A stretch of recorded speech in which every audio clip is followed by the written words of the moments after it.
Hey guys, welcome to Nerdarchy, for nerds by nerds. I'm Nerdarchus Ryan, and today I'm joined by Nathan Nerdarch. Nerdarchus Dave. Nerdarchus Ted. And today we're gonna get by with a little help from our adventuring party.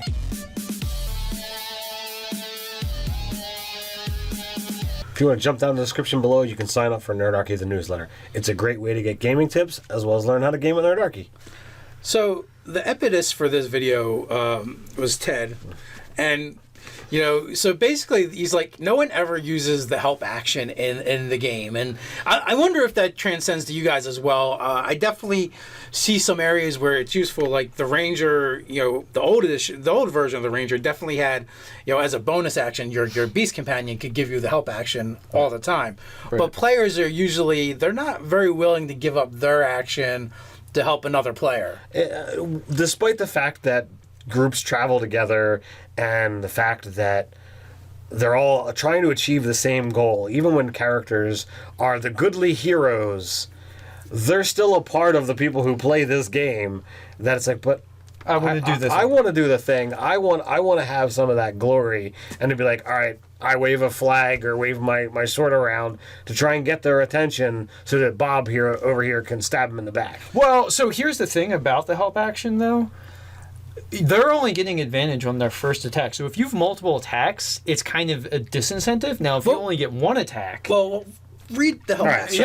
Yeah. So on page 192 of your trusty player's handbook, it says you can lend your aid to another creature in the completion of a task. When you take the help action, the creature you aid gains advantage on the next ability check it makes to perform the task you are helping with, provided that it makes the check before the start of your next turn. Alternatively, you can aid a friendly creature in attacking a creature within 5 feet of you. You feint, distract the target, or in some other way team up to make your ally's attack more effective. If your ally attacks the target before your next turn, the first attack roll is made with advantage. Right, so one of their attacks. So correct. Now, I mean, if it's a fighter who has a massive strength, wielding a great weapon master that has the feat of the same name and is able to cleave, a little more significant.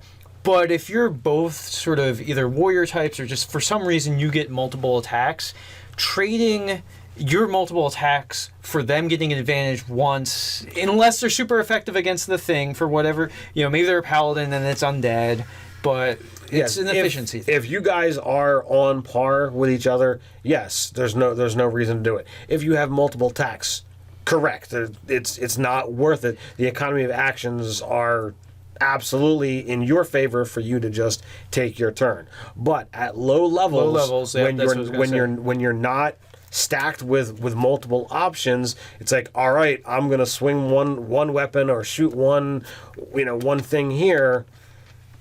That's it. You can trade things out, and I've seen a swing of 3, 4, even 5 points difference between what two different characters have the ability to do. So it's like, why not say, all right, well, I have the 4, you have a 7. Statistically, if I give you my attack, because you're going to roll with advantage, we'll have a better chance of hitting this thing. I would also like to point out to the master of the help action, the mastermind, the alternative rogues build from the Skag, which we can put the link below if you don't have that already. But they can use the help action as a bonus action to allies within 30 feet. So they don't have to be right up in other people's faces, because that's not what a mastermind does. Smart people do not get in front of the fearsome beast small, all right?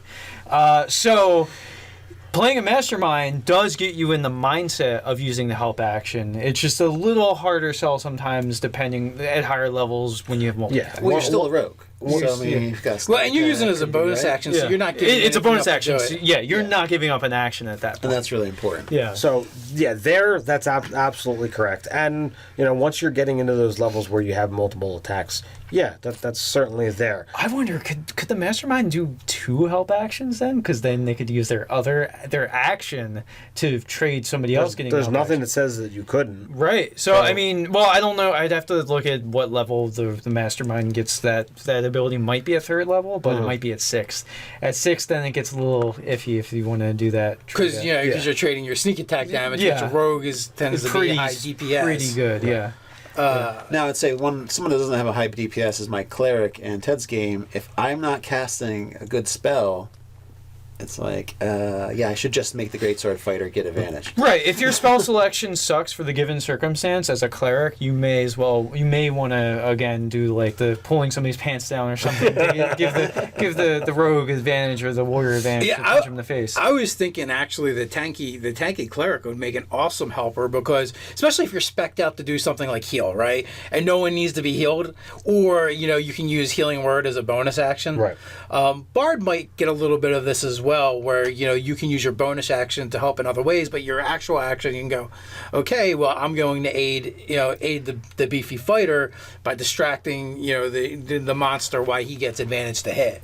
And they also get the inspiration, so that kind of the bardic inspiration. So that kind of goes along with more of a helper character in general. Yeah, they're buffers, so you can use wherever you can, like especially the College of Lore more so than the Valor, because the Valor gets multiple attacks. Right. Because anybody that gets multiple attacks at a certain point, trading 2 attacks for 1 isn't going to be a great choice.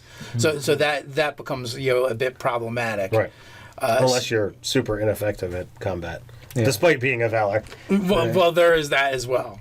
Hey, if you give somebody advantage on the attack, on that first attack, and they happen to have the lucky feat, then like even if they miss with both of them, they still have another roll in their pocket if they wanted to use it too. That's true. So that's a pretty solid thing. And sometimes they're a halfling or yeah, well, and also too sometimes with having the lucky feat. The odds of, especially if they were a champion fighter, but right. your odds are increased of maybe rolling a critical attack. Oh yeah. So I would help out a champion fighter. For sure, because they have a 10% chance to crit as opposed to 5%. Mm-hmm. So that's pretty significant. And yeah, if they happen to also be a halfling and re-rolling the 1 that they might get.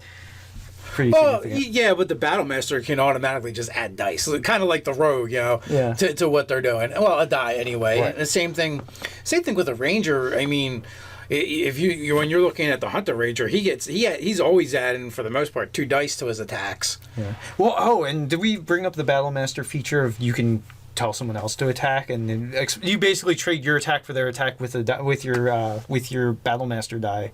Your maneuver die they get to use as a bonus. Yeah, and let someone use their reaction. Yeah, right. Do you have to be within 5 feet for of that the thing?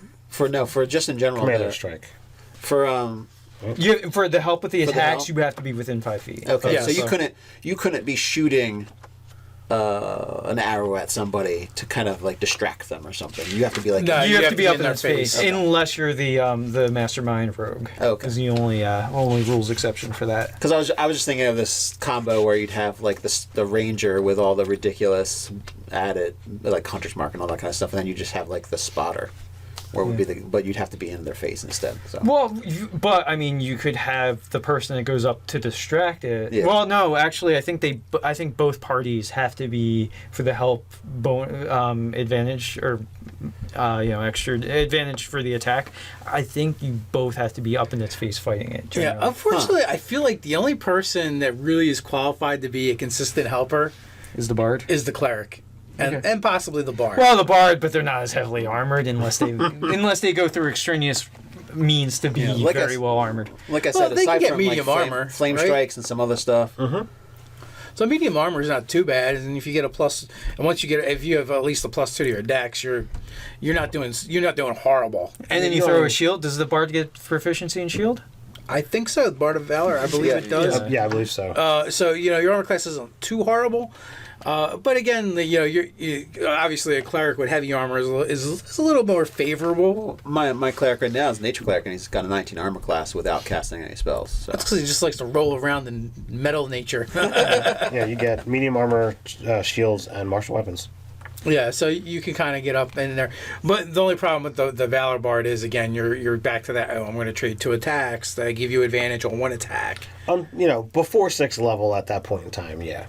Yes. But once you get to 6th, then it's I'm chucking 2 dice of mine to give you 1. First or second, out of your mind. 3rd through 5th, not so bad. 6 and above, I think I'm gonna do it myself. Yeah. Well, unless you happen to be one of those people that are cursed at rolling dice, like if you have Wheatonism with your rolls, then you might just want to grant people advantage because you're like, I know how this is going to play out. So that might be the way to go. Right, or maybe just use cutting words, or what's the Vicious Mockery. Yes, I love that one.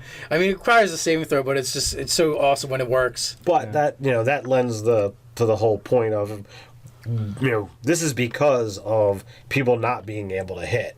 So not when the armor class of the creature is so high and the people are rolling like crap and you're not hitting, which was what would provoke needing to use the help action, that's when you could actually turn to the kind of cantrips that's just like, fine, I'm not going to roll a die. You make a saving throw. Yeah.